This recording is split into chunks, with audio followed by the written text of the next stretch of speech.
68เด้อได้ตลอดเวลาปังกอดตั้นก็ปูกาบ้านแม่หลวงกิ้วเขาแม่ไขเขานะปหลวงอัน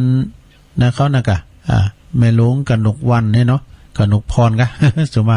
ปหลวงบุญธรรมปหลวงบุญธรรมพงดาเขาว่าเนาะหลายกะปีนันยุ่งเขาเนี่ยปีนันประสิทธิ์เขาปีนันพุ่มเขานะก็ไปกินไปทานกันที่วัดปางกอดตันหรือว่ามงคลเวรุวันเพิ่นคนนิมนต์ตุลุงมันก็นายมันซุบจับโอ้กาวันที่17นี่3ตีนะอันนี้แต่นี่ก็เพิ่นมานิมนต์นะโมแยกล้างได้มั้ยได้มั้ยจงดี แยกล้างได้มั้ยอันนี้ได้ไปติดอยู่ปุ่นนะวัดพุทธศรีคีรี16นี่มันพวกเราไปนอนละนี่แรงไปนอนละ ไปพอทะเลหมอกพากันวันที่16นะ17เปิ้นตาล30ตุลานี่ก็กฐินสามัคคีปิดยอดซ่อม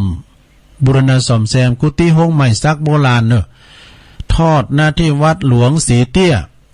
ตำบลสีเตี้ยอำเภอบ้านโฮงประธานกฐินก็คุณโยมสิทธิลาภทรัพย์สาครพร้อมกับคณะนะก็ไปกินไปทานกันอันนี้ก็เป็นวัดครูบานะครูบาสุรินโทซึ่งบัดนี้ก็มีท่านพระครูกัลยาณธรรมนิวิตหรือว่าครูบาเจ้าเสาคำเป็นเจ้าคณะตำบลโดยแล้วก็เป็นลูกศิษย์ของครูบาสุรินด้วยสุรินโทเนาะก็จะไปลืมบ้านศรีลาพร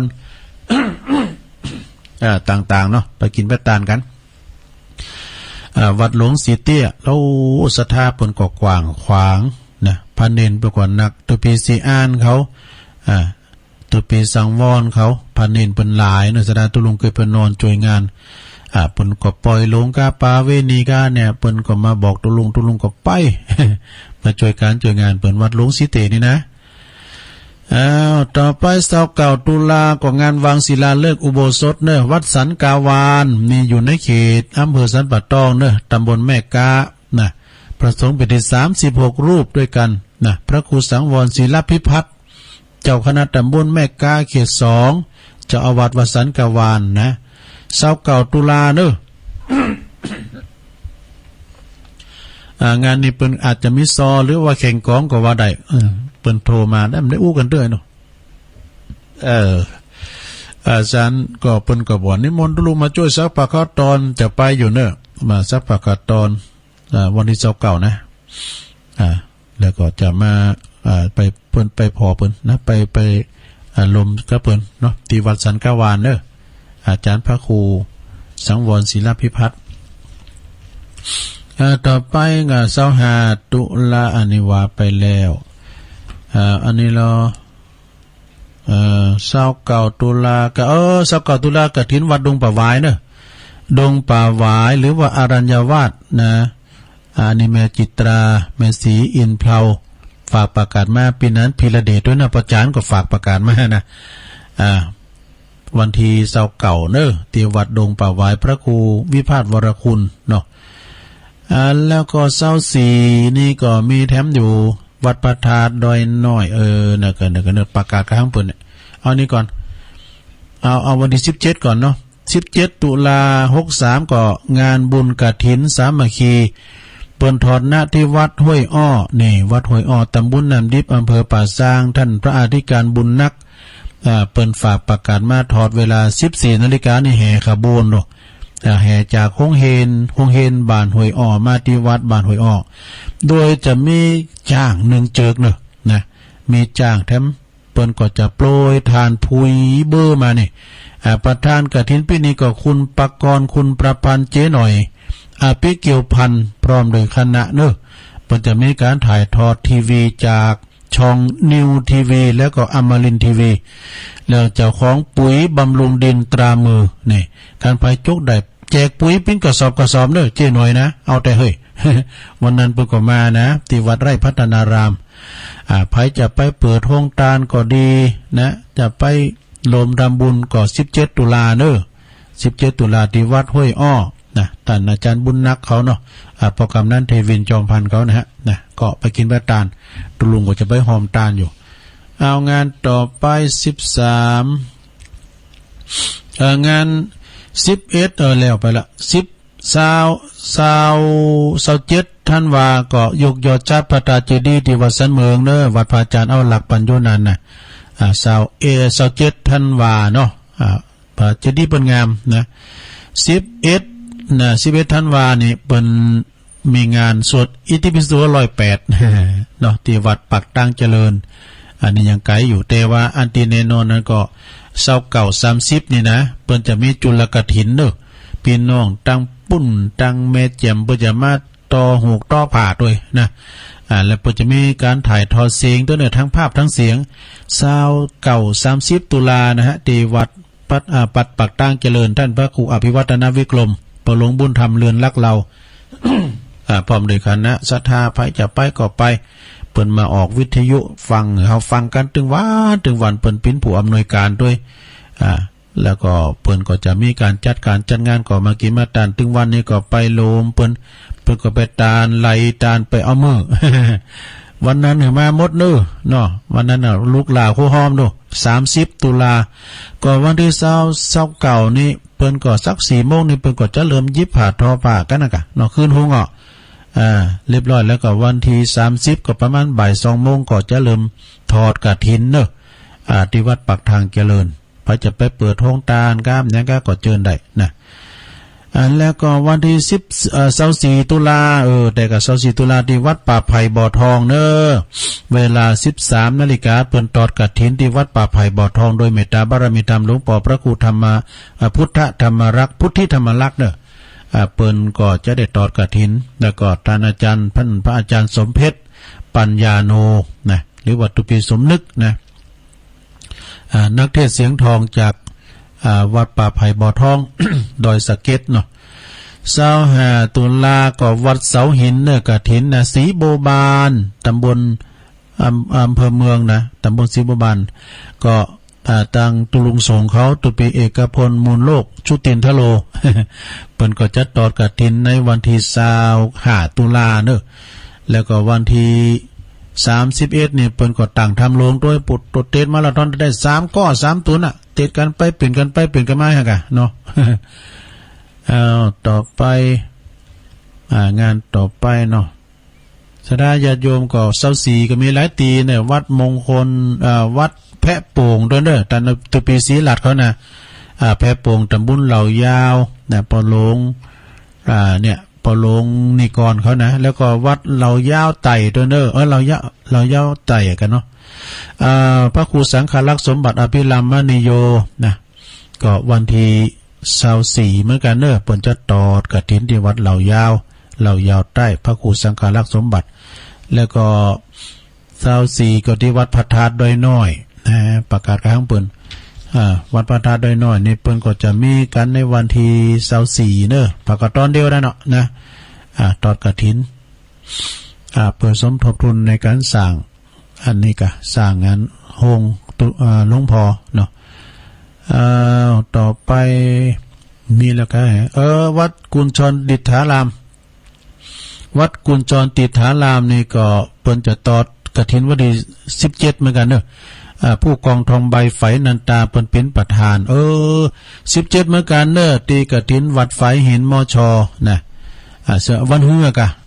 17หลายตีรู้17นี่ก็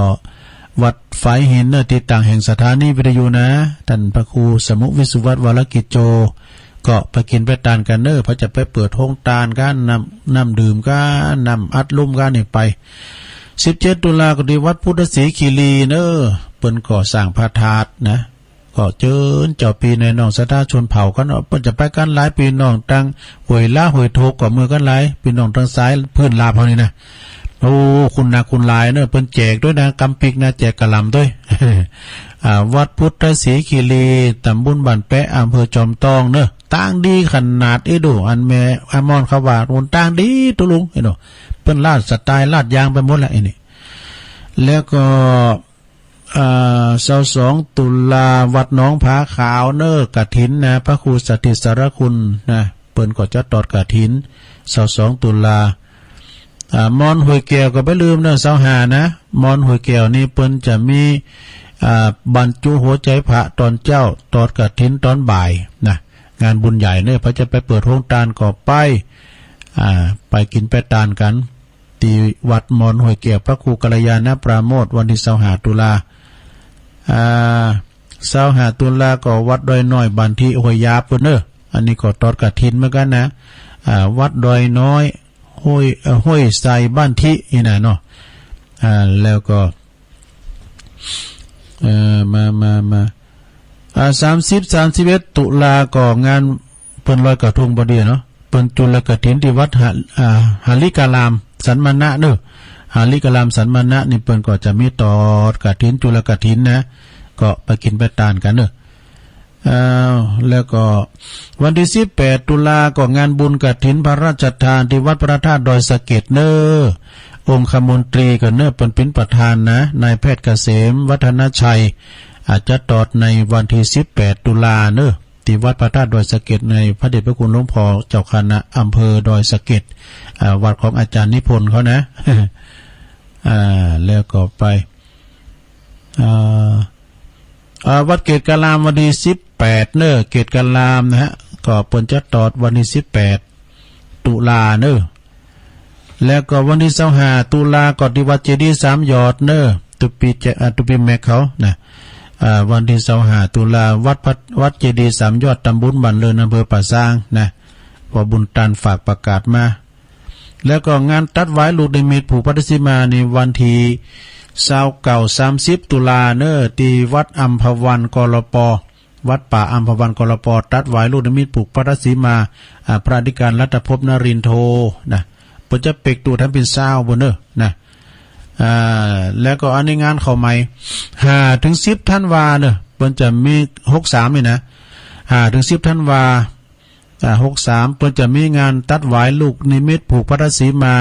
แล้วก็ตอดผ้าป่าอุปสมบทโดยมีโฮงตาลโดยที่วัดร่องช้างพญาวันวัดร่องช้างพญาวันตำบลท่าตุ้มอำเภอป่าซางเด้อท่านพระครูสังฆรักษ์ตินภพเขมาภิรัตโตเปิ้นฝากประกาศมานะ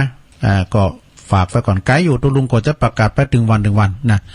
ข่าวสารงานบุญก็คงจะจบถ้าว่าขาดไปทางใดก็ขอสุมาเด้อตอนนี้ไปก็จะเปิดสายทำต้อมเต้นพุกตุลุงก็มาอยู่นะวันพุกนี้ตุลุงก็จะมาเข้ารายการอยู่นะตอนเจ้าบึ้ดตอนแรงก็มีอยู่นะแรงบึ้ดในช่วยกันจัดรายการเนอะ เมืองแรงมันจังแผ่วปลายเฮ้ยตุลุงนะจังแผ่วปลายซะนะสายเดี๋ยวก่อนเนอะเดี๋ยวเข้ามาใหม่เนอะเดี๋ยวเข้ามาใหม่เต้นปิดตัวนี่เดี๋ยวเขาสายโยนเข้ามาเข้ามาใหม่เนอะ089 955 6506เอาเข้ามาเลยวันนี้4 โมงตรง4 โมงกึ่ง4 โมงกึ่งตรงเดี๋ยวนะ4 โมงกึ่งตรงบอดีเข้ามาเลย089 955 6506มีก่อเจ้านี่มันเนี่ยเจ้านี่มันจุนกันเจ้าตุลุมเด็กปิดลายมันเลยจุนกัน007มามันจุนกันเข้ามาใหม่เนอะเข้ามาใหม่การเปิดสายก็เหมือนการสเต็มมันก็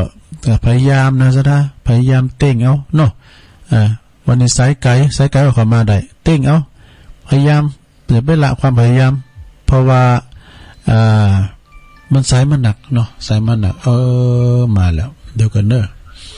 เจริญพรครับผมจากไพศาลครับพระอาจารย์เอาหลักครับผมขอบคุณเนอะที่โทรมานะฟังแต่มักตะกี้ละฟังเรื่องมรณสติตะกี้ได้มันไว้ใจไม่ได้นะเนาะเขาก็ต้องไปประมาทครับห้ามประมาทเนาะข้อสำคัญก็นึกถึงอยู่ตลอดเวลาไม่เนาะครับข่าวสารงานบุญก่อนหน้าแต่วันนี้นะเข้าว่า17เนี่ย17นี่หนักเนอะ17นี่หลายได้กะหนักแต่ที่ห้องหูมันจัดหลายนะพระอาจารย์เอาหลักที่ห้องหูมันจัดหลายนะเนาะกะจะไปปากับปุ้นเนอะปากันปุ้นเนาะปุ้นเนอะที่พุทธศรีคีรีนะยอดดอยเนาะครับผมขอบคุณเนอะที่โทรมาเนาะหนูอย่าไปเนาะเจ๊โทรมาใน3 3 4จะไปนอนที่วัดเนรลักษณ์บุญนะไอ้ดงครับผมว่าถูกได้ไหมครับขอบคุณเนอะครับผ ผมกลับไปตาครับ โอ้พระอาจารย์เอาหลักเปิ้นก็จะไปนอนเด้อเจริญปอนเจ้าไว้ตาเจ้ายายน้อยมาแล้วเจ้าตะกี้มันมีปัญหาอย่างของหมูเนาะมันมาจูนกันเจ้าตุลุงลืมปิดไลน์เจ้าอันนี้มันก็ผ่านวันที่13มาแล้วน้องไม่ได้คิดไว้แล้วนะเจ้าเนาะก็อันนี้เนาะ13ตุลาเอาพี่น้องที่อยู่ทิศของเมืองไทย4 ปีแล้วเนาะแม่ปอทั้งหลายพระองค์จะไปอยู่สวรรค์เจ้าพอหลวงของเฮารัชกาลที่เก่าอยู่สวรรค์เจ้าเดินนายพระองค์บ่อยู่เฮาทั้งหลายบ่มีวันใดจะลืมได้เจ้าหมู่เฮาเจ้าไทยยิงใจหนุ่มเจ้าขอสักการะเจ้าเป็นลาภกุศลผู้ใส่เสื้อเหลืองกูหูกูคุณขอบุญวันดลคุ้มครองไทยเจ้าคำยองวันละกันนะเจ้าวันนี้ก็มาบุญมานะเจ้าคำยองก็มาบุญนะเจ้าภาษาไทยแปลว่าโตมานะเจ้าไว้เจ้าสายต่อไปสาธุใหญ่น้อยเจริญปอนไหว้สาเจ้าตะลุงแม่สีทอนบอกเจ้าแม่สีทอนน้องโบมากับเจ้าแล้วเนอะน้องโบชัยประการเนาะเจ้าดีอ่ะหนาวแล้วเนี่ยตะลุงแต่เริ่มหนาวแล้วเจ้าอากาศเย็นแล้วหนาวแล้วน่ะมันก็ขยินมาละตอนนี้ก็ตอนนี้ก็คือแล้วตะลุงก็เปิดพัดลมอยู่นะเปิดมันยังเปิดพัดลมอยู่กะตอนนี้ได้เปิดอยู่นะนอนในห้องส่งจู้เก้ากลางเลยนะเจ้าแม่ยังก็เมื่อก่อนนี่เพิ่นจังโทรมานะอยู่น้องยาวน้องยาวทำตีกันเนาะอันนี้น้องโบได้น้องยาวทำตีเนาะขอบคุณแม่สีทอนที่โทรมาโอ้สาไม่สาเจ้าจะรู้เปิ้นโทรมาอีกก่อนแล้วใจเปิ้นน่ะศรัทธาเด้อเนาะพยายามเต้งเอาโทรมาเจริญปอนมึงฟังมาละฮัลโหลติดแล้วฮัลโหลติดแล้วเนอะเลยราชการเจ้าโอ้ยายพรลองบัวแดงสังกะแพงเชียงใหม่มาแล้วยายพรเนี่ยนี่อูมาหรอมีหยังลองบัวแดงเชียงใหม่มาแล้วบัวแดงรับมาแล้วกะนะฟังเด็กแค่นี้นะน่ะบ้านนี้อยู่วัดตกวันออกวัดอ่ะอยู่หิมกำแพงอ่ะอยู่ทั้งวันเดี๋ยวโอ้ดีกะจะร้องบอกเนอะจะไปนะไม่พอเนี่ยวันนี้จะไปทางใดบุญอ่ะวันนี้ไปพักผ่อนอยู่เพื่อนน่ะเนอะมันต้องไปไหนอ่ะกินข้าวไล่ๆกินข้าวลำโอ้ยนี่เดินย่าเลยนะหูย่านนี่แค่พอน่ะหูย่านเนี่ยเขามายิบที่เขามาหลินนี่คุณมีบุญนะคุณหูย่านหูยาวนะช่วงมาตีไม่หายละแม่น่ะรับดีเหรอฮะรับดีเนาะทำบุญแรงก่อนโทรมาทำเด้อพวกเจ้าทำนี่นะยินดีอ่ะเนอะยายพรลูกน้ำเจ้านี่หนาวอ่อนทอดเนี่ยตอนนั้นหนาวอ่ะตอนนี้ก็มักพอดีเนี่ยกะมักพอดีเนี่ยถ้าวันหนาวแต่ก็พอหนาวคืนน่ะตุลุงก็ยังเปิดพัดลมอยู่นะวันร้อนนะกับวันร้อนกับแดดนี่วันร้อนแดดกับวันร้อนดีละอ้าวสายอื่นเขาขอบคุณนะยายพรโทรมาแทนสาธุยายพรอารมณ์ดีเนาะเจริญปอนไว้สาครับน้องเบลครับน้องเบลมาแล้วน้องเบลนักร้องอันนี้มาละมาพร้อมเพียรคนเลยมีพรเข้าจากวันนี้ด้วยนายยายพรเนี่ยเป็นมาก่อนทุกเก่านี่ปวดโตเป็นเก่งเพราะนั่นเด็กคนเดียวอ่ะเด็กคนเดียว วันแล้ววันนี้ได้ฟังยายพรได้ของป้าแรงเขาโทรมาเห็นเลยยายพรก็โทรมาแถมกับแรงบืดอ่ำพุกทำเนาะครับกับวิสาครับขอบคุณน้องเบลเนอร์สาธุ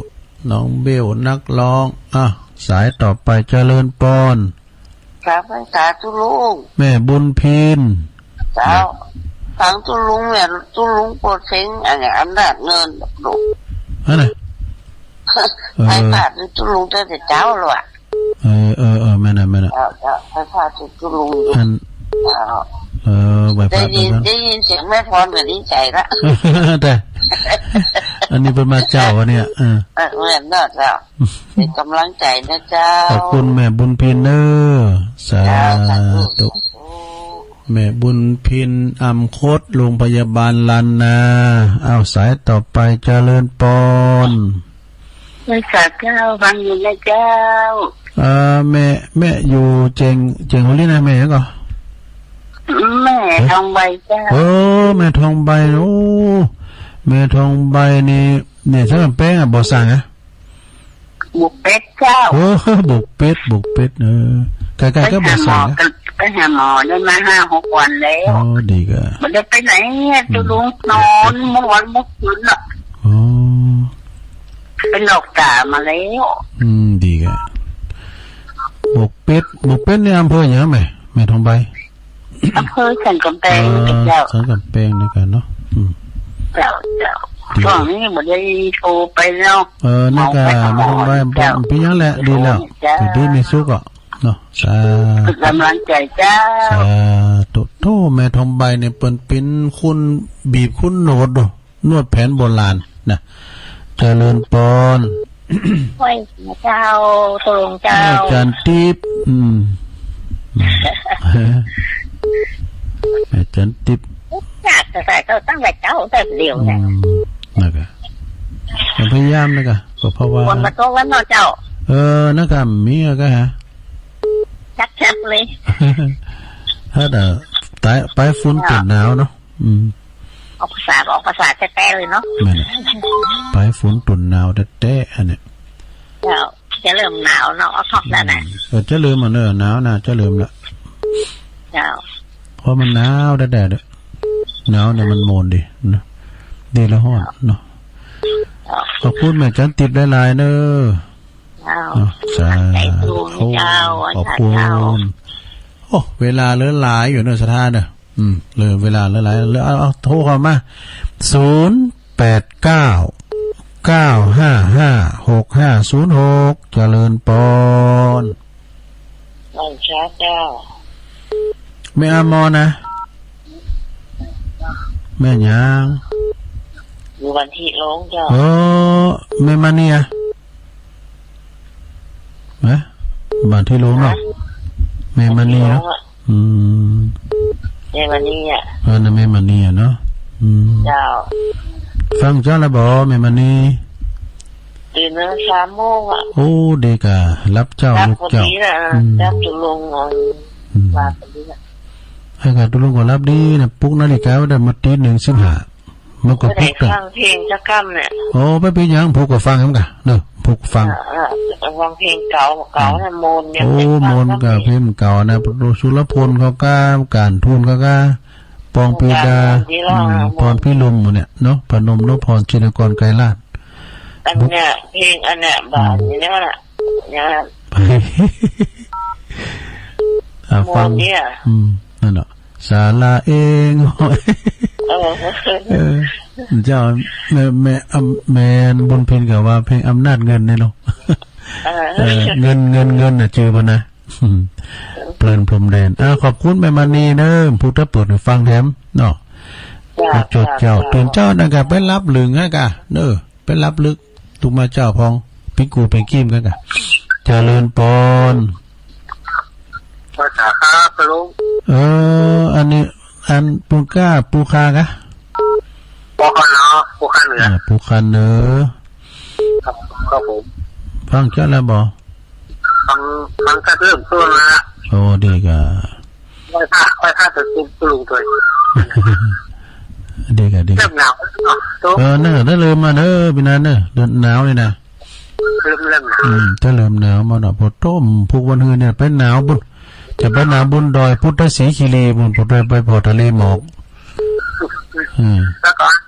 คนเนี่ยเริ่มเป็นวัดเป็นไข้กันเนาะแต่กะมันจะเป็นวัดเป็นไข่กันเนี่ยแต่อันนี้นี่มันจะเป็นฤดูหรอจากห้อนมาเป็นหนาวเองอะเนาะเปลี่ยนฤดูเนาะไม่นะแต่ก่อนนะทุกคนก่อนผมมาทำงานใกล้นะมันคือกี่นั่นนี่วะกันเป็นไข้วัดนะเด็กยอดดอกแกเอามาต้มอ่ะเดี๋ยวเอามาต้มหรือว่ามาลวกตอนนั้นที่เขาบอกว่าแบบเป็นวัดเป็นไงวะลำนี่ลำนี้เนาะลำเป็นกันบ้างยินดอกแกนะดอกแกยินดีเนอปอคอนนอปูคาเหนือเนี่ยปีนานเฮาเปิ้นก็โทรมายอดดอกแก้กับลามกับน้ำพริกตาแดงกับเหมาะเจริญปอนไว้แต่เจ้าเด็กหญิงอ้วนมาแล้วฟังเจ้าละบ่เจ้าไหว้พระไหว้เจ้าเรียบร้อยโอ้ดีกะตื่นเจ้ารู้ใหญ่อ้วนนี่วันนี้จะไปงานบุญทางใดที่บ้านเนาะยาวกว่ากะอย่างให้ฟ้องกันเนาะแล้วกับพ่อวันนั้นกับพี่ก็6 โมง โอ้ติดใจได้ก็อยู่ด้วยกันวันคำได้กับอุ้ยลาเขาเนี่ยใจอ้วนเขาเนี่ยแม่คำแปลงเขาโอ้โมนอันน่ะพอเพิ่นเห็นจ้างจุดเต็มเตะได้มารอบ3รอบ4เขากล้าปุตุตัวนึง20,000กันเนี่ยเพิ่นเจ้ามาเนี่ยถูกสักกันก็3ตัวก็60,000น่ะซื้อรถปิกอัพมือ2ในกันน่ะเนาะเจ้ามาทราบว่าปีหน้าเอาอีก3ตัวนะหลวงพ่อว่ะว่าแต่ว่าไอ้ลูกมันฮู้กรรมนี่จ้ะมันจะตามมาอายุเรื่อยโอ้น้ำตาประดุกเด้อแต่ก็โตจ้างก็ตัวจัดใหญ่ตุยได้แล้วมันมีงาเด้หลวงเจ้าแล้วถ้าไปจ้างแม่จ้ะแล้วมันฮู้กรรมนะเจ้าจือวันดีแล้วก็มีหลายจือนะมีจือเหมือนกันอายุ50เก่าก็มี59ปีเจริญปอนเจ้าไว้สาจันตุลุงโอ้มึนๆนะแกเหมือนกันแม่เอื้องไผจะฟังเนาะอันนี้แดนดินเจ้าได้ยินอยู่เจ้าอ๋อดีอ่ะฟังอยู่เจ้าตุลุงฤาษีดีกะแดนดินถิ่นแล้วนะเนี่ยได้ยินอยู่เจ้าโอ้พุ่นก็ได้ยินอยู่วะได้ยินอยู่เจ้าแล้วก็อันตั้งนี่ก็ตั้งมาขี่ขำมันก็น่าจะหมดจอมต้องเนี่ยได้ยินมันผมคงเป้าเลยนะตอนเช้านี่ชัดเจนดินเดี๋ยวนี้เริ่มแทรกมาเลยจ้ะก็ขึ้นแล้วนี่ก็ตุลุงไหลขนาดก็ได้กูเตือนนี่จะฟังงานบ้านเป็นเรดิโอนะขึ้นแล้วนี่ฟังแล้วก็ได้ผมเป้าไลฟ์วิดีโอนะว่านี่ฟังในชัดเจนจะเดียมขึ้นนะแล้วดังมันเป็นเนี่ยไม่ขึ้นเหมือนได้ยินเนี่ยมันดังหลับปูนบ่เพราะว่ามันอยู่บนเป็นบ่หรอแต่ตุลุงนี่ทำได้อยู่นะทำขึ้นนะผมขึ้นแล้วนี่ฟังได้ก็ได้ผมเป้าไลฟ์ได้ก็ได้ตุลุงก็ได้ฟังทางอินเทอร์เน็ตนะตุลุงก็เลยฟังทางระบบมันอินเทอร์เน็ตนะฟังมือถือเจริญปอนไปเจ้าโอ้แม่โบเย็นนะเป็นตาอุ่นมาแล้วฟังอยู่ฟังอย่างมันเตี้ยช่ำอ่ะแม่ลุงเขาฟังเหรอฟังจ้ะเพราะว่าพอข้างหน้าขาไม่อยู่จะกันเหนียวจิตกระตัดไปกันนะไม่นะพอห่างโคกันแล้วกะเจ้ามีหน่อยเนี่ยกาแฟกับยืมได้ก่อนใช่ค่ะมันใช้งอมอยู่ด้วยกันอ่ะเนาะการกระถิ่นกับตะเมียเนาะกระถิ่นเจ้าบาทอย่างไรอยู่ก็ยินดีเนอะแม่บุญเย็นแม่บัวเย็นแม่เย็นปินตาอุ่นนะอันนี้ก็ตัวแทนเป็นน้องร่องเคือกว้าวสูงเข้าประกวดนะเวงน้องหล่องเจริญปอนไหวช้าเจ้าตั้งได้เสียงคุณนะตั้งได้โอ้หุ่นมงนี่ไม่อำพอไหนอ่านยิ้มโทรมากับแล้วมันในโทรมาเนาะหวยโมงเนี่ยบ้านหวยโมงมันเนาะบัดโทรมันชัดหวยโมงบ้านที่เนาะโอ้ดีละฟังตลอดเนาะ ฉันฟังเนี่ยฟังตลอดไอ้เวียยองเขาไหนลูกควายเนี่ย โทรมันติดมันน่าติด อันน่ะกูเตือนเขาเราควันไหนยังไงกูเตือนเขาว่าเนี่ยไม่อำพรเขาเนี่ยนะลูกหล่าได้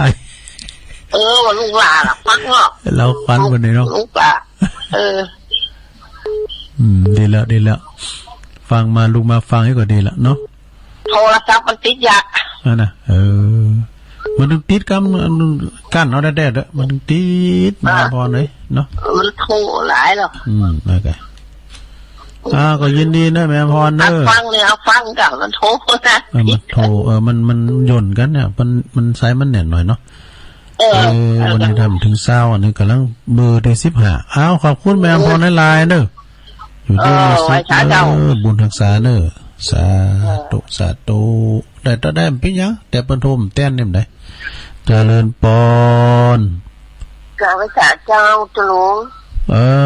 อันนี้แม่เนี่ยแม่ย่อยสันไส้เนาะแม่สมภาพเจ้าแม่ย่อยสันไส้เจ้ากดจังมาเปิดสายมาอย่าบัดติดมันต้องติดติ่งเอาได้แต่เด้อมันต้องติดสายเงินสายนาแค่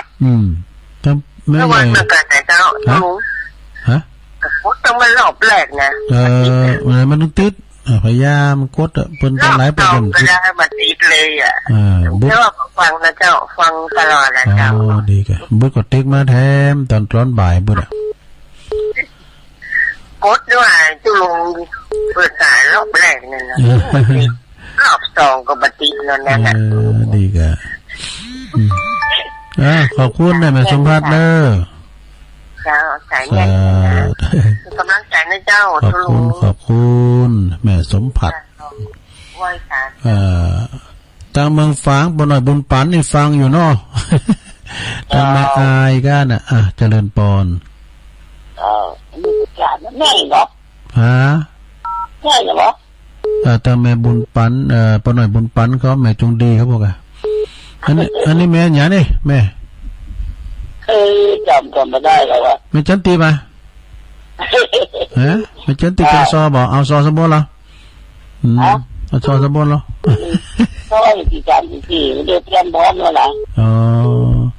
คนจะเตรียมแล้วเลยสั่งแล้วนะคิด18ขึ้นดอยครับไปขึ้นดอยนะ18ขึ้นดอยแล้วก็ลงมาที่18คนวันน่ะที่3ประทัดแล้วก็17หนองเส้งน้องเสียงละปูนเนาะ17จะไปหาไอ้มหาวุฒิช่วยกันดีกันเพราะมันนักดาว5กับบ้านแม่เนี่ยครบเจ้าคณะอะไรแต่ละปีถ้าสี่ไปกันที่ชานบอกตาวังตานี่ก็เป็นหนองเลือดนะหนองเลือดนี่แต่ก่อนครูบาเคยหลับอยู่เนาะอันปลุกเนาะ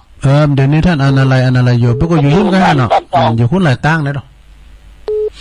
คนหลายตั้งเนาะไม่นะไม่เคยไปกันตอนทุกปีครบน่ะแล้ว3 ปีนะที่4แล้วโอ้ลอยบนได้กันจะไปกินข้าวบนดอยฮะมากินบนดอยไปเนอะจนพี่น้ำปูนี่เลยมาเรื่อยๆหนองเลือดแล้วไปดอนน้อยพระครูดอนน้อยพระครูดอนน้อยโทรมานะยอมแล้วเลยดูปากกันกันไปเลยฮะถ้าออกกันเนี่ยก็ว่าต้องลงออกรายการเราเนี่ยออกรายการก่อนนะไม่นะครับเดี๋ยวก็ได้ยินเพิ่มมาฟังวันนี้โอ้นี่มันได้ยินอ่ะนานเป็นว่าอ่านทั้งหมดก็วันเปิดอันแรกอะเปิดอันอย่างนั้นเรานี่มันจะกระหกนี่มาฟังแดนดินด้วยกันอันนั้นช่องเจ็ดดินได้ออกแล้วออกช่อง3เนี่ยก็หกก่อนนะเปิดไอ้จบข่าวกันนะฟังได้ไหมมาวันนี้เอาขอบคุณนะแม่จันติบฟังอยู่จะดูฟังดักวิทนี่ไปฟังใจคืนปะเนี่ยเจริญปอนจากนมัสการครับผมมาแล้วอาจารย์นิพนธ์วันนี้บวชรอหลวงพ่อท่านครูบามานิตกหาจ้อยวันนี้ผมวัดพระธาตุดอยสะเก็ดนี่มันเป็นมันก็มีอะไรเป็นที่สุดหลายๆอย่างนะครับท่านพระครูบาเพราะว่า1 เป็นวัดเดียวที่อยู่ฝั่งขวาของแม่น้ำปิงในจังหวัดเชียงใหม่วัดเดียวนะครับ แล้วก็มีพระมหาจักรพรรดิที่รวยที่สุดในโลกหรือมั้งแม่น่ะ9 ล้านโกดสมเด็จพระมหาจักรพรรดิ9 ล้านโกดเป็นฉายาท่านนะแล้วก็มีพระบาทคู่ที่สวยที่สุดในประเทศไทยก็ว่าได้นะครับพระบาทวัดพระธาตุดอยตะเกียบนี่ครับมีพระเกศาธาตุรู้สึกว่าจะใหญ่องค์ใหญ่เลยนะครับแล้วต่อไปนี้ผมจะอ่านก่อนเรื่องวัดพระธาตุดอยตะเกียบสักนิดนะครับประมาณสัก5 บทนะครับอลามเหลืองเรืองรองมองเสียดฟ้างามสง่าทองประพัดรัศมีดูเอกองค์เกศาธาตุภาคคีรีดูเป็นสีดอยสะเก็ดเพชรเม็ดงามองค์จักรพรรดิสุดยิ่งใหญ่ในโลกล่าดูงามตาช่างสวยเด่นเพ็ญสยามนั่งบนดอยสายตาจ้องส่องอารามตั้งงดงามเมื่อได้เห็นเป็นบุญตาเชิญวัดมาเที่ยววัดดีมีสักครั้งแล้วจะฝังจิตไม่สิ้นทวินหา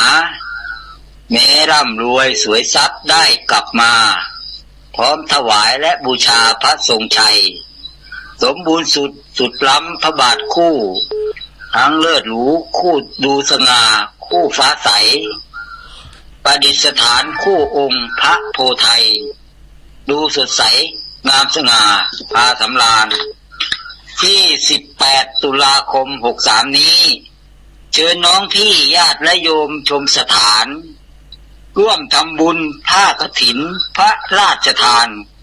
ด้วยขายขานบอกการบุญหนุนนำไปอานิสงส์กฐินนั้นมันมากโขมิได้โม้หลายร้อยชาติไม่ขาดหายบุญกุศลโดนสุขอยู่ไม่รู้คายยากบรรยายเกินกำหนดหมดเวลาแล้วนมัสการครับผมเต้าอาจารย์นิพนธ์เจ้าบทเจ้ากลอนนะไอ้สายสุดท้ายแม่เพนว่าไปเลยแสงไฟสว่างตาแสงธรรมะสว่างใจสว่างตาได้แสงไฟสว่างใจได้แสงธรรมเจ้าฟังจัดจิตประกาศตุลงและตุลขอบคุณว่าจ้าเจ้าตุโอ้ขอบคุณครูเสงครูสายนะโอ้เป็นบุญมาติ๊กเดี๋ยวเจริญปอนนมัสการเจ้าโอ้แม่สุภลักษณ์มาปิดท้ายโอ้ตรงมือเปิดสายแหลกกันหลายคุณติดขนลุกไปเนาะฉันกับเจ้าแดงติดแล้วมืดก็ฟังแถมผูกก็ฟังแถมเนาะดีเนตุลุงขอบคุณเนอฟังถึงวันดีแล้วสุกอกสุขใจเนาะสุกอกสุขใจแต่อากาศก่อนเดียวก็สบายแล้วยินแล้วผูกก็ฟังแถมขอบคุณเนอแม่เนอขอพี่กำลังใจนะเจ้าไหวสาเจ้าแม่สุภลักษณ์เนอเส้นพระเจ้าแดงแพ้มเต้นก่อนพุกโตมาแถมแรงเบื่อแถมเนอนะก็มีเน้นลักนะพระอาจารย์เอาหลักสายที่1สายที่2ยายน้อยกาดนัดสายที่3แม่สีทอนน้องโบชัยปาการสายที่4ก็ยายพรร้องวัวแดงสันกับแบงเชียงใหม่สายที่5น้องเบี้ยวสายที่6ก็แม่บุญพินโรงพยาบาลลานนาสายที่7ก็แม่ทองใบบกเป็ดสันกับแบงสายที่8ก็แม่จันติบเกตกาลามสายที่9แม่มณีบันทีโลงสายที่10ก็ปูคาเนินเนาะปคนสายที่11ก็แม่อวนกิติลังกาสายที่12ก็แม่เอื้องไพรชยองนะแล้วก็สายที่13แม่บุญเย็นเป็นตาอุ่นอันนี้ประโยชน์ร่องคือขวาวสายที่14ก็แม่อัมพรห้วยโมงบันทิสายที่15ก็แม่สมพัฒน์แม่ย่อยสันทรายสายที่16ก็แม่จันติบจังซอตาวังตานสายที่17ก็อาจารย์นิพนธ์เจ้าบทเจ้ากรอนดอยสะเก็ดโอ้เปิ้นแต่งก้อนเนี่ยแตะอาจารย์นิพนธ์น่ะพัฒนะยังก็วังโสอาจารย์สายที่18แม่เพ็ญขาวเตี้ยนะสายทุดท้ายแม่สุภลักษณ์19มี19สายแม่สุภลักษณ์เส้นพระเจ้าแดงเนาะสดาญาโยมก็ฟังกันไปขอบคุณครูเสงครูสายทำต้อมเต้นบุญก็โทรมาแถมเนาะบุญก็โทรมาแถมบุญจะเปิดสายหลายๆนะบุกแถม 3เจ้ากับนุสระเนาะขอบคุณสถานีทุกช่องด้วยเนอที่เปิ้นได้เปิดรับสัญญาณลึงสัญญาณนำเสียงนี่ไปสู่พี่น้องประชาชนวันนี้อูพิษอูถูกอูโวยก็ดีหรือว่าอ่านและจือพิษก็ดีขอสุมาอภัยกับพี่กับน้องสถานะบุญด้วยเนอบึดแรงปักกันหมายเนอจงดีมีใจเหมือนกันจุโคจุตันจัตตารโอธรรมาวัฏันติอายุวันโนสุขังปลัง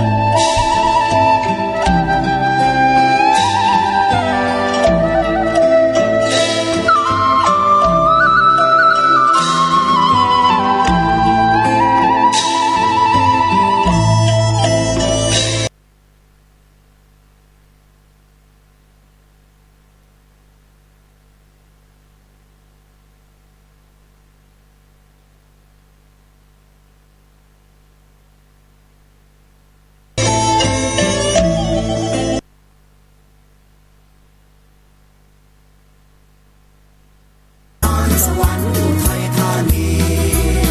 เครือข่ายนี้มีชื่อว่าวิทยุชุมชน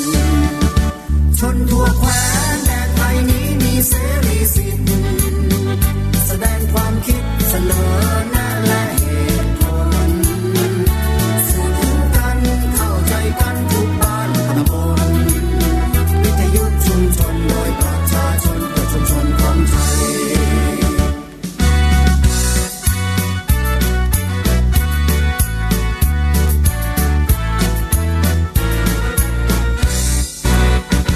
เครือข่ายวิทยุชุมชนภาคเหนือ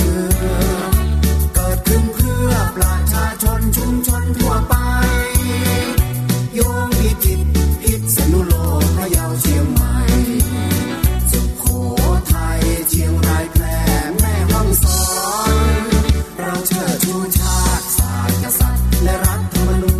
ญเราเกื้อกูลบริการกันทุกองค์กรลำปางตากอุตรดิตถ์ร่วมคิดร่วมปอนเที่ยงแท้แน่นอนเป็นสื่อกลางสร้างสรรค์สิ่งดีกำแพงเพชรเพชรบูรณ์ลำพูนน่านเราร่วมประสานงานสื่อสำคัญนี้เชื่อมโยงกันนครสวรรค์ไทยธานีเครือข่ายนี้มีชื่อว่าวิทยุชุมชนชนทั่วแคว้นแดนไทยนี้มีเสรีสิทธิ์แสดงความคิดเสนอแนะและเหตุผลสื่อถึงกันเข้าใจกันทุกบ้านตำบลวิทยุชุมชนโดยประชาชนเพื่อชุมชนของไทย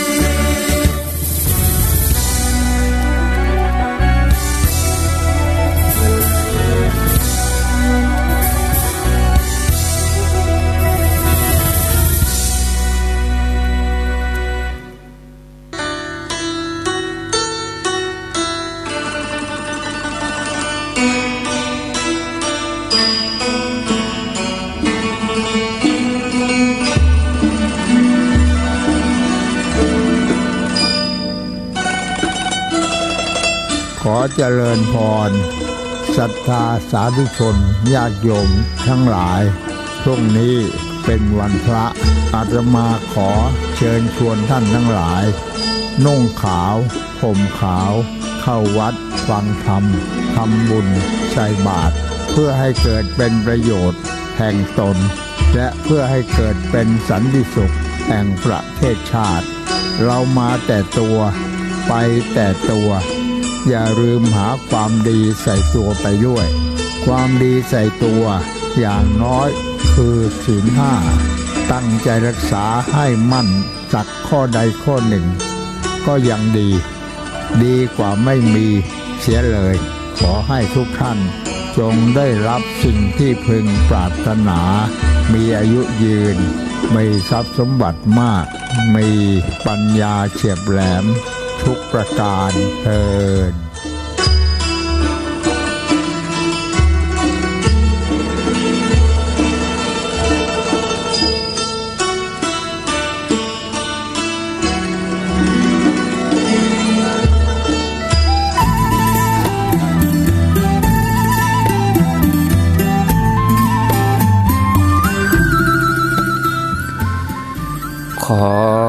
ความสุขความเจริญความผาสุขตั้งใจความสบายตั้งกายจงได้บังเกิดแก่พ่อแม่พี่น้องพ่อออกแม่ออกศรัทธาตั้นสาธุชนคนดีผู้สนใจใฝ่ในธรรมทุกท่านขอถวายความเคารพแสดงความนับถือพระมหาเถระพระเถรานุเถระเจ้าคณะพระสังฆาธิการครูบาอาจารย์เจ้าที่เปิดวิทยุฟังอยู่เวลานี้จุตนจุองค์เจริญปอนญาติโยมท่านสาธุชนคนดีผู้สนใจใฝ่ในธรรมทุกท่านได้เวลาแล้วเนอได้เวลาแล้วถึงเวลาแล้วได้เวลาสำหรับการรับฟังธรรมะ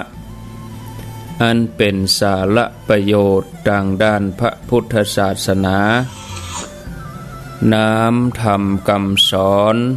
ขององค์สมเด็จพระชินวรสัมมาสัมพุทธเจ้าได้มาปะมาพบมามาเล่าสู่บรรดาพ่อแม่พี่น้องพ่อออกแม่ออกศรัทธาท่านสาธุชนคนดีทั้งหลายแล้ว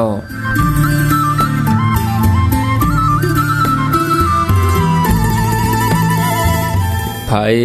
ที่ยังบ่ลุกก็ลุกมาได้แล้วเน้อตื่นมาได้แล้วหลับลุกเจ้ากินผักตังปายหลับลุกควายกินผักตังเก้าลุกเจ้าได้หลายลุกควายได้น้อยหลับลุกเจ้าเป็นเจ้าตังหลายหลับลุกควายป่าฮือลูกหลานเป็นหนี้เป็นค่าเน้อตื่นมาอย่าเน้อลุกมาอย่าเน้อลุกเน้อลุกเน้อลุกลุกลุกลุกลุกตื่นตื่นตื่นตื่นตื่น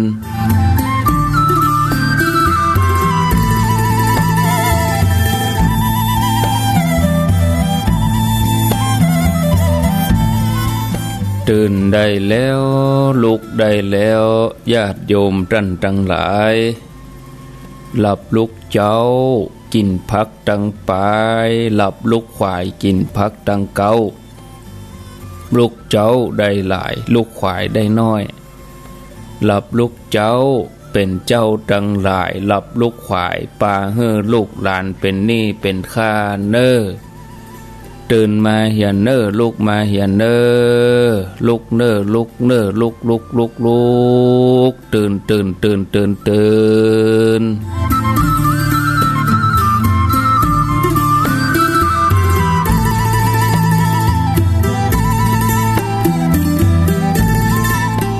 หลับลุกเจ้าเป็นเจ้าตังหลาย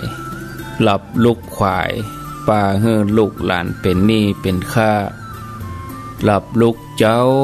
กินผักตังปายหลับลุกควายกินผักตังเก้าลุกเจ้าตื่นตัวเจ้าบัวกับหันยังนาพังพร้อมลุกควายบ่ตันหนตางกีดก้อมก้าตัวบ่ต้อมปุ่นอายจุงเก่งเข้าไว้อย่าไปฮื้อขวายต่อหน้าสบายจำไว้เน้อเจ้าจำไว้เน้อเจ้า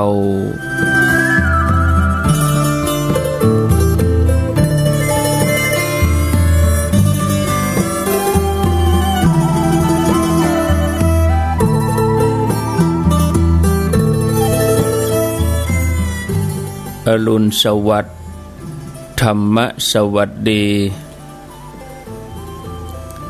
สวัสดียามเจ้าญาติโยมท่านผู้ฟัง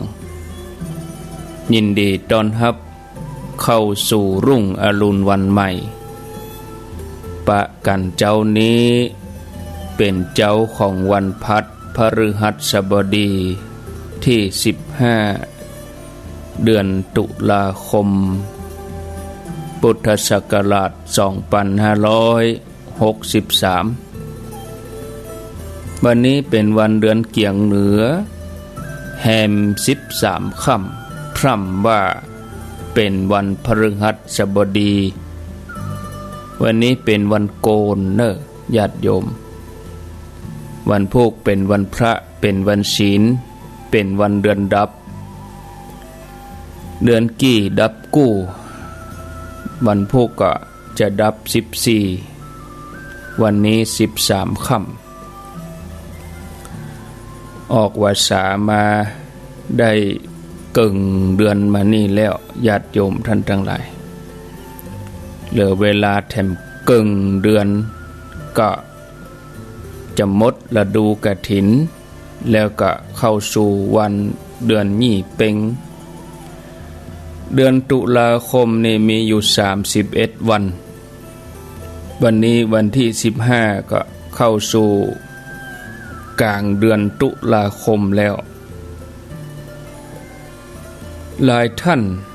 ตื่นขึ้นมาตั้งเมื่อตี3ตี4หลายท่านก็กำลังตื่นมานี่ก็มีตื่นมาก็เปิดวิทยุรับฟังรายการเสียงธรรมแสงอรุณรายการเสียงธรรมแสงอรุณประจำเจ้านี้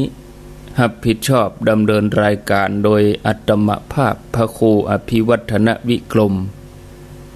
วัดปากตังเจริญตำบลดอยหล่ออำเภอดอยหล่อจังหวัดเชียงใหม่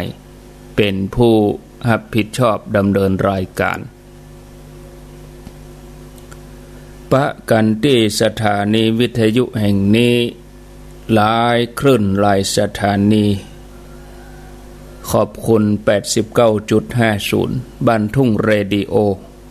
89.50 บ้านทุ่งเรดิโอออกอากาศที่บ้านป่าซักตำบลบ้านกลางอำเภอสันปะตองจังหวัดเชียงใหม่โดยลุงดมลุงอุดมป้าเทียมวันพุทธวงศ์และสถานีวิทยุ 90.0 เวียงป่าเป้าเรดิโอทีมงานของคุณดารุณีอำเภอเวียงป่าเป้าจังหวัดเชียงราย FM 100.25 คณะสงฆ์อำเภอฝาง FM 100.25 สถานีวิทยุคณะสงฆ์อำเภอฝางตั้งอยู่ที่วัดพระบาทอุดมน้ำบ่อสาวาสำนักวิปัสสนามนเสียงธรรม 106.25 อำเภอแม่แจ่มวิทยุชุมชนคนเมืองลี้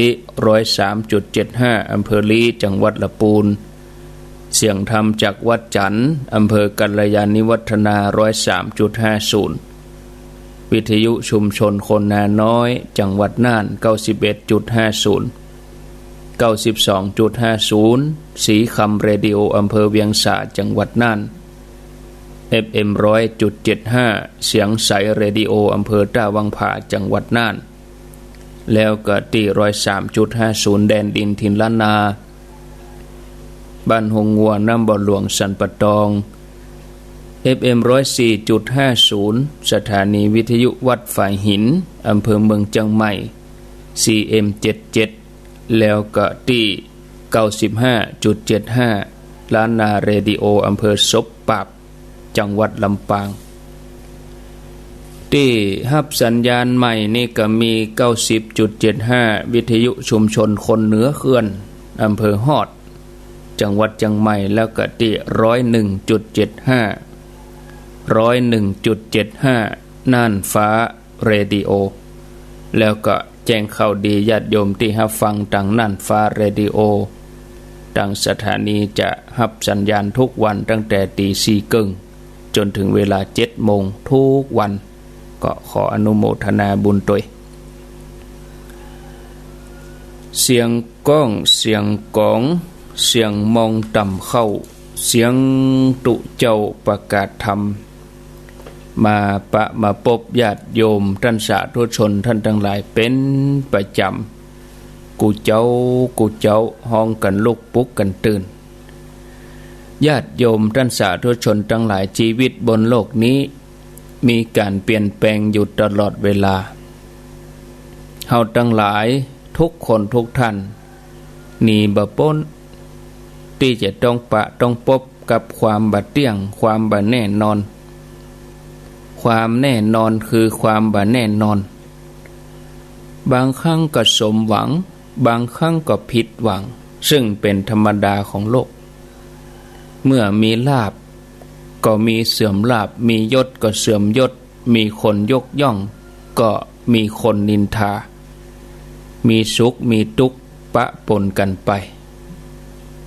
ความเปลี่ยนแปลงตามธรรมดาของโลกอันนี้ปนห้องว่าโลกธรรมเป็นธรรมประจำโลกมีอยู่แล้วในโลกนี้ตั้งแต่ก่อนที่เฮาเกิดแล้วสิ่งหมู่นี้ก็มีอยู่หรือถ้าเฮาจะหมดอายุไขเฮาจากโลกนี้ไปตัวโลกธรรมก็ยังมีอยู่ไม่ได้หายไปที่ไหนไผจะถือเอาเป็นสิทธิ์ส่วนตัวก็บ่ได้เพราะโลกธรรมเป็นธรรมประจำโลกเป็นของสาธารณะสำหรับคนเฮากู้คนที่เกิดมาในโลกนี้และสรรพสัตว์ทั้งหลายท่านผู้ฟังญาติโยมในสภาวะปัจจุบันบอกว่าเศรษฐกิจสังคมจะเปลี่ยนแปลงไปอย่างใดก็ตามก็ขอฮื้ออย่าได้หวั่นไหวฮื้อตั้งใจทำความดีกันต่อไปหวานพืชอย่างใดย่อมได้รับผลอย่างนั้นถ้าเฮาประกอบเหตุดีผลที่ออกมาก็จะดีโดยตามความดีที่เฮาทำเฮาก็ควรจะเพียรพยายามให้ถึงที่สุดถ้าเฮาปะปัญหาอันอย่างที่มันนักหนาแสดงว่าเฮาใกล้จะพ้นแล้วเหมือนกรรมบักเก่ากรรมโบราณที่เปิ้นว่ายิ่งมืดแสดงว่ายิ่งดึกยิ่งดึกก็แสดงว่าใกล้แจ้งอย่างกับเวลาเมื่อตะกี้ตีสองตีสามบางท่านนอนบ่หลับเงียบสงัดก็แสดงว่าดึกแล้วยิ่งดึกก็เหมือนจะยิ่งใจใกล้แจ้งละตีสี่ปลายตีห้ากำเดียวก็ไก่ขันมา6 โมงปลายเดี๋ยวเขาก็ลุกมานึ่งข้าวท่านผู้ฟังญาติโยมธรรมดาคนที่เปิ้นมีจิตใจมั่นคงบ่หวั่นไหวในโลกธรรมคำว่าโลกธรรมก็คือธรรมประจำโลกมีอยู่8 อย่าง8 อย่างนี่คือมีลาภมียศมีเสรเสริญมีสุขแล้วก็เสื่อมลาภเสื่อมยศนินทาทุกข์ถึง8 อย่างนี่เป็นของคู่กันเมื่อมีสิ่งนี้ก็จะต้องมีสิ่งนี้ตัวมาสิ่งที่ได้ดังใจแล้วก็สิ่งที่บ่ได้ดังใจสิ่งที่สมปรารถนาแล้วก็สิ่งที่บ่สมปรารถนาสิ่งที่อยากได้แล้วก็สิ่งที่บ่อยากได้ลาภยศสรรเสริญสุขเป็นสิ่งที่ปรารถนาให้ได้แต่ความเสื่อมลาภเสื่อมยศถูกนินทาแล้วก็มาเป็นทุกข์เป็นสิ่งที่บ่น่าปรารถนาไผก็ใครสมปรารถนาเหมือนกันทุกคนก็อยากมีโจกมีทรัพย์สมบัติใครได้การยอมรับนับถือมีหน้ามีตาในสังคมมีตำแหน่งมีอำนาจมียศถาบรรดาศักดิ์ไปไหนมีกะคนยกย่องมีความสุขกายสุขใจสิ่งหมู่นี้เป็นที่ปรารถนาของปุถุชนคนธรรมดามนุษย์เอากูคนแต่ว่าในความเป็นจริงบางครั้งชีวิตเฮาก็พบกับสิ่งที่มันตรงกันข้ามเนาะตรงกันข้ามคืออย่างเมื่อเฮามีลาภเฮาก็เสื่อมลาภเมื่อเฮามียศเฮาก็เสื่อมยศเฮามีคนยกย่องก็ต้องมีคนนินทาเฮามีความสุขก็มีความทุกข์ก็อย่างเวลาเนี่ยมีเมื่อวันก็มีเมื่อคืนมันจะมีเมื่อคืนตลอดไปบ่มีกำเดียวแห่งบักกี่ชั่วโมงมันต้องแจ้งตีนฟ้ายกมันก็ต้องเป็นเมื่อวัน ถ้าเป็นเมื่อวันตลอดมันก็เป็นไปบ่ได้มันฮ้อนบ่มีเมื่อคืนถ้ามีเมื่อวัน3-4วันนี่โอ้คนเฮาถ้าจะตายหมดญาติโยมน้ำก็จะแห้งเหือดไปมันแรงถ้ามีเมื่อคืนหมดคนก็จะตายเหมือนกันเพราะว่าต้นไม้ก็จะบ่มีการสังเคราะห์แสงก็บ่มีการที่จะปล่อยออกซิเจนมาให้เขามันก็จะต้องเข้ากันไปเป็นธรรมดาท่านผู้ฟังบางครั้งก็เลี่ยงบ่ได้แม้แต่อรหันต์ก็ยังถูกนินทาแม้แต่พระอรหันต์ก็ยังถูกนินทาในสมัยพุทธกาลมีอุบาสกคนหนึ่งชื่อว่าอตุละอุบาสกอตุละนี่ก็มีพวกพ้องพี่น้องทั้งหลายอยู่500 คนได้มาที่วัดพระเชตวันตั้งใจจะมาฟังธรรมจากพระพุทธเจ้าเมื่อมาถึงก็มาอยู่ที่สำนักของพระเลวตะพระเลวตะก็กำลังเจริญภาวนาเข้าฌานท่านมีปกติยินดีในการหลีกเล่นชอบทำภาวนาเงียบๆก็เลยบ่อู้กับไผบ่อู้กับอุบาสกอุบาสิกาคนใดอุบาสกพร้อมกับบริวารอตุละพร้อมกับบริวารก็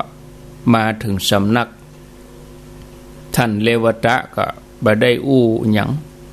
เพราะว่าเปิ้นปิดวาจาหรอกเงียบปฏิบัติบรรดาอุบาสกเหล่านั้นก็เลยเกลียดโคตรพระเลวตะถามอะหยังก็บ่ปากอู้หยังก็บ่ว่าได้ก็นั่งหลับตาอุบาสกเหล่านั้นก็ลุกจากที่หั่นไปด้วยความบ่พอใจก็ไปหาพระสารีบุตรแถม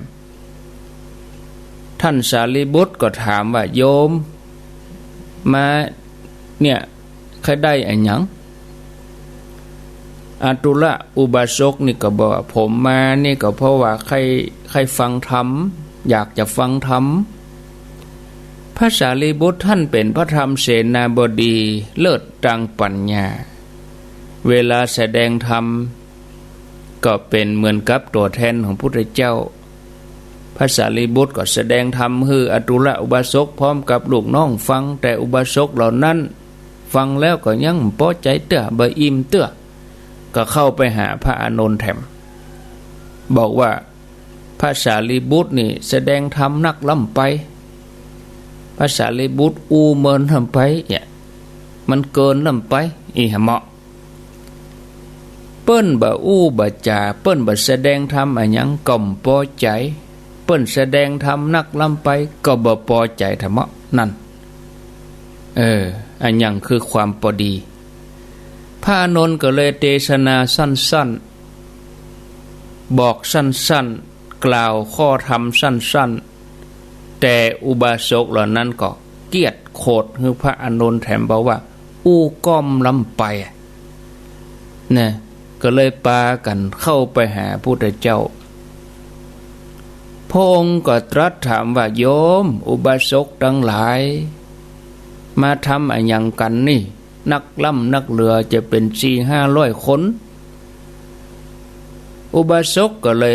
ตอบพระพุทธเจ้าว่าข้าแด่พระองค์ผู้เจริญข้าพระพุทธเจ้าที่มานี่ก็เพื่อมาฟังธรรมแต่ยังบ่นำใจหาฟังธรรมจากพระรูปใดก็บ่เป็นที่ถูกใจไผสักตนพระเลวตะตนแรกได้ก็นั่งลับตาภาวนาถามหยังก็บ่ตอบก็เปิ้นสมทานปิดวาจาหรอกเนาะจะไปอู้หยังถ้าเปิ้นอู้เปิ้นก็ผิดเปิ้นผิดศีลเปิ้นก็ผิดสัจจะเปิ้นก็เปิ้นสัจจะบ่อู้หรอกนะโตดเปิ้นได้นี่ทีนี้ก็มาขอฟังธรรมจากสารีบุตรสารีบุตรเปิ้นเป็นคลังปัญญาหรอมีหยังเปิ้นก็เคยแสดงธรรมออกมาเคยเทศน์ออกมาโอ้อันนี้ก็เมินล้ำไปเหี้ยมะเนี่ยมีก็เรื่องละเอียดลึกซึ้งข้าพระองค์เขาบ่เข้าใจเนี่ยจากนั้นก็มาขอฟังธรรมกับพระอานนท์ พระอานนท์ก็สั้นล่ำไปแถมะนี่พวกข้าพระพุทธเจ้าก็เลยไม่สามารถจะเข้าใจอย่างได้รู้สึกบ่พอใจก็เลยปากันมาเข้าเฝ้าพุทธองค์พระเจ้าข้าอีโลบาสกนี่นะเมื่อพุทธเจ้าฟังแล้วพระองค์ก็ทรงตรัสว่าตรัสอุบาสกอตุละเฮ้ยการนินทาสรรเสริญเป็นของเก่าที่มีมาเมินแล้วคนทั้งหลายย่อมติเตียนถึงคนที่นิ่งถึงคนที่อูนักและคนที่อูน้อยคนที่ถูกนินทาหรือว่าสรรเสริญเพียงอย่างเดียวนั้นบ่มีเลยในโลกนี้แม้แต่พญาเจ้าเมืองพระราชาผู้เป็นใหญ่ปกครองไพร่ฟ้าประชาราษฎร์ก็ยังมีคนนินทาและสรรเสริญแม้กระทั่งพระจันทร์พระอาทิตย์ดวงดาวต่างๆต้นไม้อากาศไฟส่องสว่างแม้แต่สรรพสัตว์ทั้งหลายทั่วทุกสิ่งอย่างในโลกนี้บางครั้งก็ได้รับการสรรเสริญฝนตกมาก็ดีกะจุ่มเย็นดีตกมานักเขาก็ตกมาอย่างปล่ำปะเลือแดดออกมาก็ดีกะตากผ้าแห้งดีตากพริกตากขาเนาะตากตอกเอาตอกมาตากดีมัดเข้าแล้วหรอโอ้ดีละแดดออกวันนี้ซักผ้ามาบางทีไปเนี่ยการกลางแดดหน่อยนั่งฮ้อนหน่อยกลมอย่ามาฮ้อนเตะฮ้อนหวานมันบ่าแน่นอนบางครั้งก็สรรเสริญบางครั้งก็นินทาแม้แต่ตถาคตเจ้าเองกำลังนั่งแสดงธรรมแก่บริษัททั้งสี่ในท่ามกลางมหาสมาคมบางพวกก็สรรเสริญบางพวกก็นินทาเอาแน่นอนบ่ได้ดังนั้นการนินทาสรรเสริญของคนผ่านเอามาเป็นประมาณบ่ได้แต่การติเตียนการสรรเสริญของบัณฑิตนั้นจึงเป็นการติเตียนสรรเสริญด้วยใจจริงบุคคลใดมีความประพฤติดีมีศีลมีธรรมมีปัญญาไผเล่าจะติเตียนผู้นั้นแม้แต่เหล่าเทวดาหมื่นโลกธาตุจักรวาลก็สรรเสริญกุลของคุณนั้น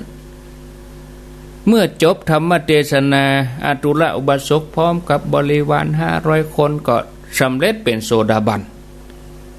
ฉะนั้นการที่นินทาหรือว่าสรรเสริญมันไม่ใช่ของใหม่มีมาเหมือนแล้วก็ยังคงดำเนินต่อไปถ้าเราพบสิ่งใดสิ่งหนึ่งบ่ว่าสรรเสริญหรือนินทาก็อย่าได้หวั่นไหวภูเขาบัดสะเทือนเพราะแรงลมฉันใดบัณฑิตย่อมบ่หวั่นไหวเพราะสรรเสริญและนินทาฉันนั้นขึ้นอยู่กับการกระทำของเขาบ่ได้ขึ้นอยู่กับกรรมอู้ของไผฉะนั้นญาติโยมอย่าได้หวั่นไหวในโลกธรรมแล้วเนี่ยอย่างใดเฮาถึงจะบันหวั่นไหวเฮาก็จะต้องหยุดที่ไหนหยุดที่ใจเฮานี่แหละหยุดที่ใจโดยการเอาใจมาตั้งไว้ในที่ถูกเอาตั้งไว้ที่ไหนบอกว่าเฮาจะเนี่ยอันยังก็จ้างอิริยาบถใหญ่อิริยาบถย่อยอิริยาบถใหญ่คือจะยืนเดินนั่งนอนจะเคี้ยวจะกินจะดื่มคิดพูดเนี่ยเฮาก็หยุดจะเหยียดแขนคู่แขนทำภารกิจอันใดก็เอาใจมาพิจารณานะถ้าใจเฮานิ่งได้บ่เดือดร้อนฮ้อนใจยังบ่มีความยินดียินให้พอใจในสิ่งนั้นโลกธรรมก็ทำอย่างเฮาได้เฮาก็เป็นคนบ่หวั่นไหวเนี่ยบ่หวั่นไหวต่อแรงลมที่พัดมาท่านผู้ฟังถ้าเฮาควบคุมใจตัวเก่าเฮาได้รักษาใจเฮาได้บ่ว่าจะพบปัญหาอุปสรรคอันใดก็ตามจะบันหวั่นไหวทุกสถานการณ์ทำใจหยุดได้ทุกเวลานั้นถือว่าเป็นมงคลอย่างญาติโยมทั้งหลายบางครั้งบางทีไปร่วมการร่วมงานบางครั้งบางทีอาจจะถูกใจพ้องบ่ถูกใจพ้อง แต่ถ้าเฮายุดใจเฮาได้ถือว่าเป็นมงคลเป็นเวลาเลิกงามยามดีเป็นโจกของเฮาที่เฮาบ่หวั่นไหวต่อเรื่องราวต่อเหตุการณ์ต่อบุคคลจิตใจมันบ่ฟุ้งซ่านเมื่อนั้นถือว่าบ่ใช่เวลาที่เป็นมงคลถ้าเฮาอึดอัดถ้าเฮาฟุ้งซ่านแต่ถ้าเฮาทำใจให้หยุดนิ่งได้ยอมรับสถานการณ์พอเหตุการณ์ว่ามันต้องเป็นอย่างอันของมันเมื่อนั้นใจของเฮาก็เป็นสิริมงคลเมื่อใจเฮาหยุดนิ่งใจเฮาบ่หวั่นไหวใจเฮาผ่องใสจิตเกษมเป็นสุขจิตเศร้าหมองเป็นทุกข์ถามว่าขณะปัจจุบันนั้นบ่ว่าจะเวลาใดหรือแม้กระทั่งเวลานี้ที่ญาติโยมเขาฟังเทศน์ฟังธรรมฟังบรรยายตั้งแต่เจ้ามาถามว่าใจญาติโยมเป็นอย่างไรถ้าใจบริสุทธิ์ผ่องใสอันนั้นก็เป็นบุญเป็นมงคลเป็นความสุขแต่ถ้าใจนั้นเศร้าหมองฟังกี่ชั่วโมงก็เป็นทุกข์หรือบางครั้งฟังมัก10 นาทีแต่ใจเฮามันผ่องใสมันก็เป็นทุกข์ก่อให้เกิดความทุกข์นะญาติโยมเฮาจะเนี่ยจะได้ให้ใจเฮาเจริญงอกงามเฮาก็จะต้องตั้งมั่นอยู่ในกุศลบ่ฮือตั้งอยู่ในอกุศลไปที่ไหนก็ฮือคิดแต่เรื่องกุศลอยู่ที่ไหนก็พิจารณาแต่เรื่องที่เป็นกุศลแต่ถ้าเฮาเอาใจของเฮาเศร้าหมองไปที่ไหนก็ไปแนติเปิ้นว่าคนนั้นอย่างนั้นคนนี้อย่างนี้ใจบ่เป็นกุศลตรงกันข้ามคือใจเป็นอกุศลกึดแต่เรื่องอกุศลคนอื่นเปิ้นม่วนกันหมดตัวเองบ่ม่วนเนี่ยก็แสดงว่าจิตเศร้าแล้วกันจิตหมองแล้วกันนั้นนี่ท่านผู้ฟังไผ่ก็ตามที่ต้องการความเจริญรุ่งเรืองก็อย่าวิตกกังวลอย่าขุ่นมัวทำใจให้หยุดนิ่งทำใจให้สะอาดบริสุทธิ์ผ่องใสเนาะแล้วอย่างอื่นเพิ่งก็จะตวยมายิ้มแย้มแจ่มใสอันนี้เป็นศิลปะในการทำหน้าที่ในการทำงานบนหนทางแห่งความสำเร็จต้องทำใจให้สะอาดผ่องใสอยู่ตลอดเวลาตามแนวทางของพระพุทธศาสนาหู้ตื่นเบิกบานเนี่ยทำดีละชั่วทำใจให้สะอาดบริสุทธิ์อันนี้ลักของเปิ้นมีแต่อีหรอกบอกว่าเขาจะอยู่ที่ไหนที่หั่นก็ถือว่าเป็นมงคลก็เมาถ้าเขาใจเขาเป็นทุกข์ถึงแม้จะอยู่ที่มันม่วนยังได้ก็จังใจเขาเป็นทุกข์มันก็บ่เป็นมงคลเนี่ยญาติโยมฝากญาติโยมท่านสาธุชนทั้งหลายไว้เพียงเท่านี้นะวันอื่นเขาก็ก้อยมาวาดต่อเนาะญาติโยมเนาะญาติโยมท่านทั้งหลายวันนี้ก็คงจะยังฟังที่104อยู่กะฮะมีอยู่กะ104นี่มีก็มีถ้ามีก็เดี๋ยวจะทดสอบพอเนาะญาติโยมท่านสาธุชนก็อนุโมทนาในกุศลและเจตนาของญาติโยมถ้ามีก็จะเล่าเรื่องของพระปิณโตละนี่ย่ำจบด้วยนะพระปิณโตละที่เปิ้นเป็นสิงโตเป็นราชสีห์มีหลายตอนก็แน่เอาจะอู้วันพัดนี่ค่ะเพราะว่ารับสัญญาณพร้อมกันรับสัญญาณพร้อมกันกับทุกคลื่นเนาะญาติโยมแต่พอเวลาแล้วประเด็นนี้พอเวลาแล้วก็